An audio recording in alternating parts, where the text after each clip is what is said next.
Hello there. Today we're going to be doing lesson 3.2, fraction circles and equivalences. First, let's talk about what are fractions and why do I need to learn about them. Well, fractions are parts of a whole number. So you're going to see the whole, might be a whole piece of fruit, and then we're going to have things as units. And then we have our good old fraction here. And our fraction has a numerator, which is our top number, and a denominator. And they might look something like these. And that shows you, if we look at the 6/9, that is meaning that I have 6 parts out of 9. So 9 would be my whole. And 6 would be the part of that 9 that I have. So if I have 3/4, that means I have 3 parts out of 4. So if I had an apple, for example, and I had 3/4 of an apple, that means that there were 4 parts altogether to make a whole apple, and I have 3 of them. 2/3, again, that means I have 2 parts out of 3. So I just want to familiarize you with some of those words that you might be seeing and make you understand that the reason we need to learn about fractions is we're going to see them in your everyday life. You're going to continue to see them in math and have to do lots of operations with them in math class. But anywhere you go, you're going to see fractions. Whether you cook, you follow a recipe, you look at a gas gauge on a car, you go to a store to buy something, you might find fractions.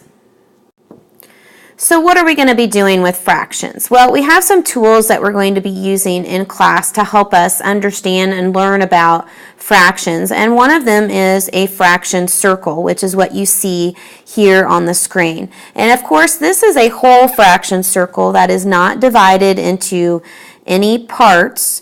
But what you're going to be doing is taking your fraction circles and you're going to be looking at, okay, how many halves can I get, and if I can get this to cooperate with me today, there we go.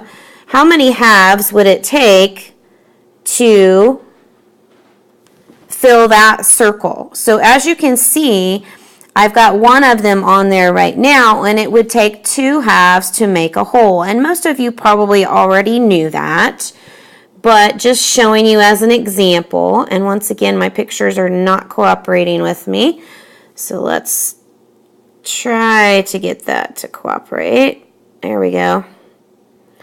Okay, so as you can see here, we have the 2 halves to show you that that equals a whole. All right, so we're going to move that out of the way. We're going to get rid of this one right now, and I'm going to bring up another one. And as you can see, this particular fraction circle is divided into 1, 2, 3, 4, 5, 6, 7 sections. And if I were going to try to figure out how many of those sections would it take to fill a whole, it would take all 7 of them to make a whole. So this is just a sampling of what we're going to be doing in class.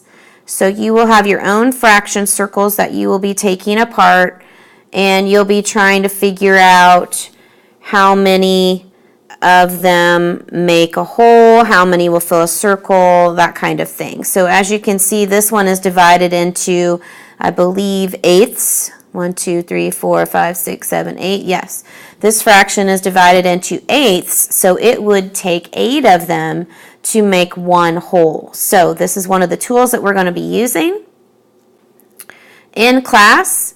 We will use the fraction circles that I just showed you to generate or make equivalent fractions. So we're trying to find fractions that are equal to one another.